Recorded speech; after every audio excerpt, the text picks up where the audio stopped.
amazina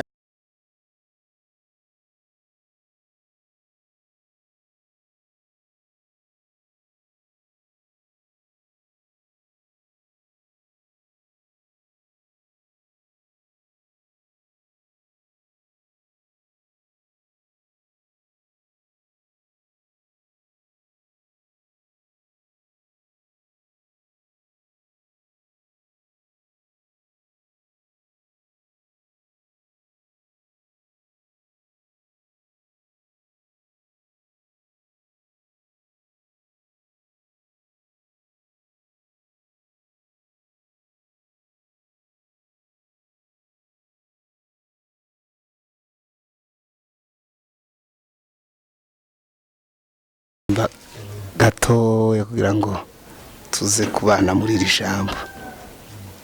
Akavensi kamwe abana bazarimba bakavuga ngo intambara urwana none nibwo buhamya bwawe bw'ejo, ibibazo ufite none nibwo buhamya bwawe bw'ejo, tumbira Yesu niwe gisubizo cy'ibibazo wibaza mu buzima bwawe. Bwana Yesu asifiwe.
Dusoma ijambo ry'Imana twumva ico Bibiliya ivuga. Turasoma mu gitabo ca Yakobo gice ca mbere umurongo waho wa 2. Haravuga ngo bene data mwemere ko ari ibyishimo rwose nimugubwa gitumo nibibagerageza bitari bimwe, mumenye yuko kugeragezwa ko kwizera kwanyu gutera kwihangana, ariko mureke kwihangana gusoza umurimo wako, mubone gutungana rwose mushitse mutabuzeho na gato. Ijambo riratangaje, hari ahantu hatangaje. Ni ijambo rivuga ngo bene data mwemere ko ari ibyishimo rwose nimugubwa gitumo nibagerageza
meze kandi bikagaragara ari byiza, ariko nyamara ikigaragazo